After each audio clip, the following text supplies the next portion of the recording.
Yesterday when I got home, I made okonomiyaki for dinner, and since I was already shredding up cabbage, I added carrot and some onion and then some herbs, and I made curtido because I really wanted some pupusas, and you have to make curtido in advance.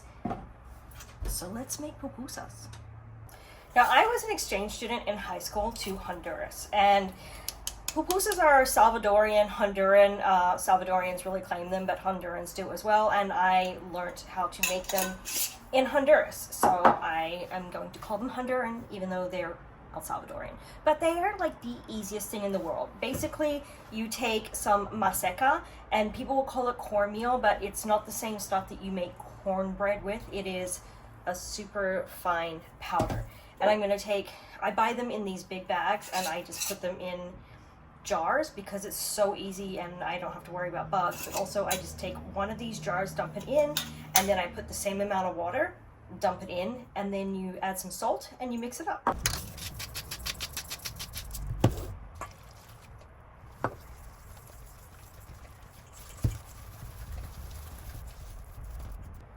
Now, the brilliant thing about pupusas is you can put pretty much anything you want inside. Normally I like black bean inside, or some kind of beans, or cheese. And the best cheese is some kind of runny cheese, and we don't have Oaxaca in Australia that I've been able to find.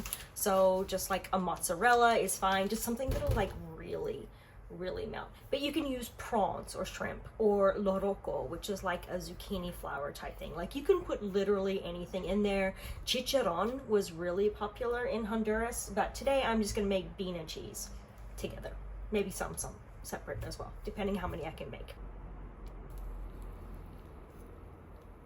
Now, you can either like get regular beans and refry them, or like I have these, I don't think they're actually available anymore, but they're just freeze-dried beans, and you literally just pour them into a bowl and add hot water, and they reconstitute like this. And I just do it before I do anything else, because that way they evaporate a little bit and cool off, because otherwise they're really hot. I'm very sad though, because that was the last of my packets of black beans, and so I have to wait now until my husband brings me more on his next trip.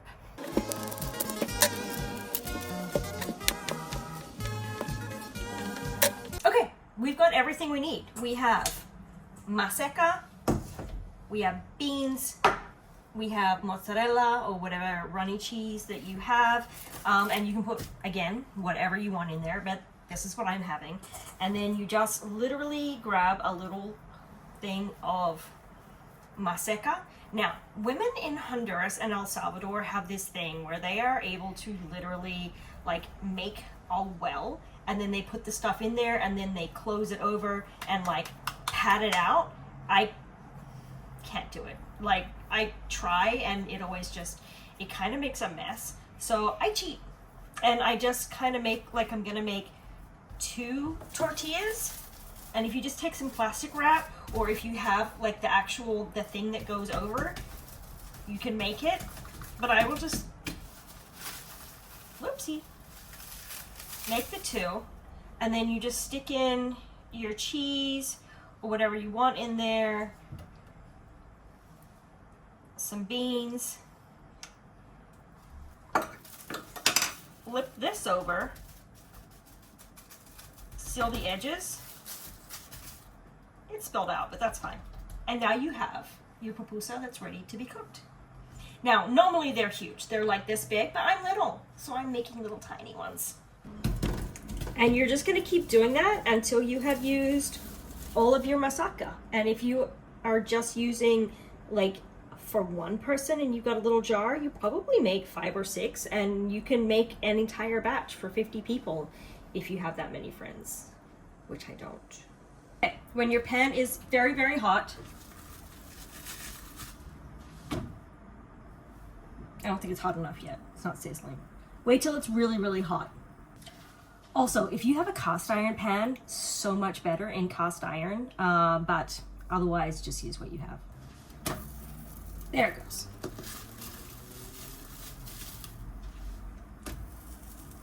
And then just wait till the edges curl up and then flip let it cook on the other side, and then flip one more time just to be sure. And when the cheese starts to ooze out, which it will, then they're ready. In the meantime, while those are in there, just keep making more. It's like making pancakes. You just keep making more as the other ones are cooking, and then pull them out, stick the next ones in. See the cheese coming out? Time to flip again.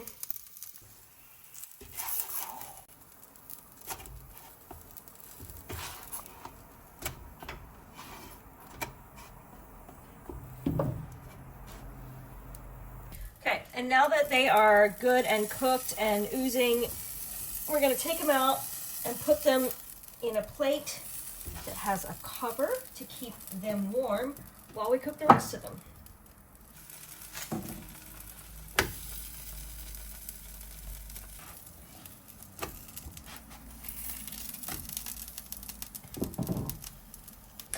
When we lived in South Florida, there was a place close to us that was like a Salvadorean restaurant, and we would just go and get the pupusas because they were like $4 a piece, and you only need 2, and you're completely full because they make the giant ones. So like, just go buy them. We've still got some cooking, but I'm hungry. So basically, here's your pupusa. It is delicious, and then we just get some curtido. Stick it in there. My husband actually likes the salsa better. He's weird. He's white. I mean, so am I, but you know. And that's it. You have pupusas with curtido. And like, I made enough that I have some left over for lunch for the rest of the week. I'll probably take some to work. But that's it.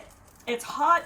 It's got your vegetables, so you can pretend you're eating healthy. You've got protein. You've got cheese. It's good. But yeah, if you're in Australia, there are a couple places where you can go and get them, but I know there's a lot of expats who are just craving them and don't know where, or they don't have them close, so you can just make them yourself.